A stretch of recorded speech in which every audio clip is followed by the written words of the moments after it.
Je m'appelle Rose Anne, j'ai la soixantaine. J'ai rencontré Samantha sur les réseaux sociaux via une amie il y a 1 an maintenant. Et conjointement, j'étais rentrée en relation un peu avant même avec un homme en même temps que notre divorce avec mon mari. Cet homme que je connaissais de vue et avec qui je faisais de la randonnée aussi a organisé une randonnée, on s'est retrouvés en randonnée et puis on s'est partagé le fait que, moi que je divorçais et que lui il envisageait le divorce et il m'attirait beaucoup physiquement, c'était tout le contraire de mon mari et il était plutôt effacé, plutôt un peu réservé et grand et voilà et beau gosse et mon mari c'est plutôt un petit gabarit. Et voilà, j'ai été séduite par cet homme et par tout l'ensemble, très différent de mon premier mari. Je trouvais aussi des qualités intellectuelles, etc. Enfin, il y avait plein de points, la randonnée, il y a le chant, il y avait plein de points qui me plaisaient. Et puis cette personne pour laquelle je me suis emballée, lui aussi d'ailleurs, en 1 mois. Ça y est, du style, ça y est, c'est l'homme de ma vie, c'est vraiment lui. Il a eu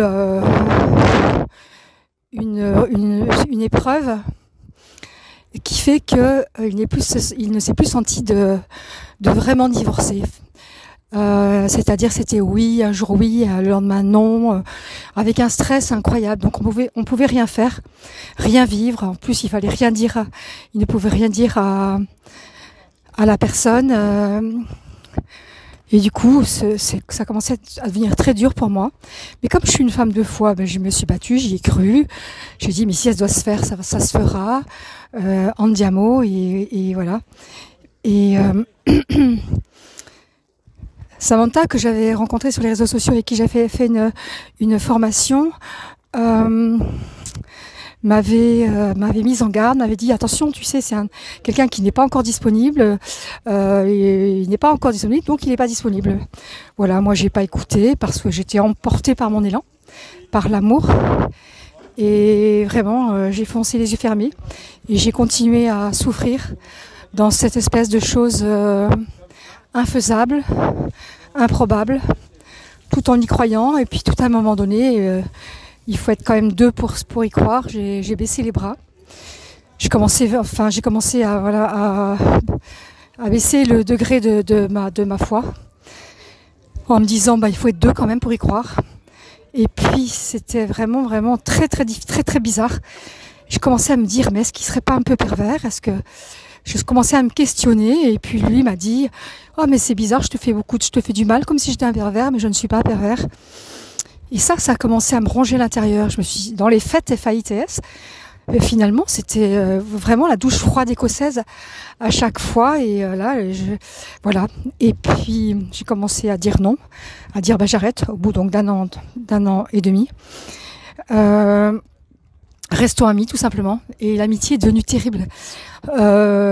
C'est-à-dire que dans mes recherches d'appartements, etc., de maisons, d'achat, il a été infernal. Il m'a chauffé pour que j'achète. Ensuite, il fallait que je me rétracte. Et ça n'a pas arrêté.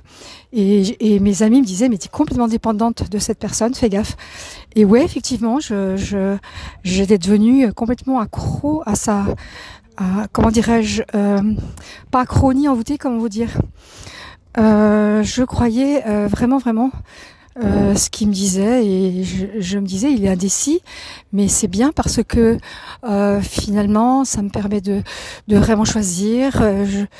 Voilà, mais quand même à un moment donné ça m'avait fait des tas de bêtises. J'ai failli perdre plein d'argent et puis surtout la santé. J'avais commencé depuis 6 mois à perdre la santé, le sommeil très tôt, très en amont. Et puis voilà, et là j'ai décidé d'arrêter. Et ce que je veux dire, c'est que la coupure nette, c'est vraiment ce qu'il faut dans ces cas-là. Je reconnais que Samantha et mes amis m'avaient dit de faire attention, de pas y aller.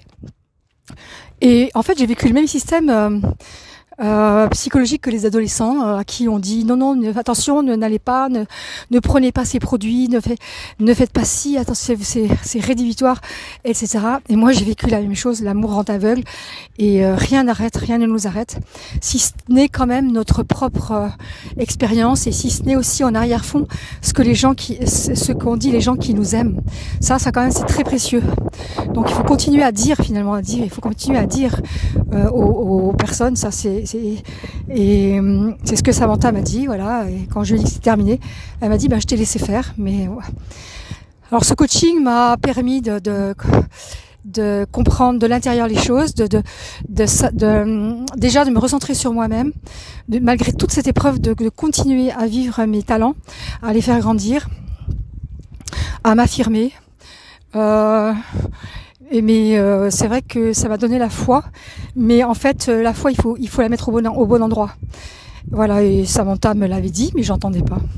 Mais je le sais maintenant. Donc je dirais pas que je repars à la case 0. Je repars à la case où je dois repartir, c'est-à-dire forte de 2 expériences, de personnes un peu voire beaucoup maltraitantes. Et pourquoi à un moment donné je suis la victime qui ne dit pas non, et pourquoi je laisse, pourquoi je laisse cette patience, pourquoi je laisse l'usure, pourquoi je laisse la maltraitance et la fatigue et tous les inconvénients. J'ai une propension à avoir cette foi dont je vous parlais, que je dois mettre pour la bonne personne, et surtout pour moi-même d'abord. Voilà, je redémarre, je suis en vacances toute seule, mais finalement, écoutez, je me régale. Je dis pas que quand je croise des personnes à 2 par 2, ça me fait pas un petit pincement, mais non, je me dis c'est comme ça, est-ce que je rencontrerai pas, mais n'empêche que j'ai le devoir de vivre, d'être heureuse avec moi-même, et puis voilà, Inch'Allah, pour rester française, la grâce de la vie, à la grâce de la vie, et voilà, et je me souhaite une bonne route.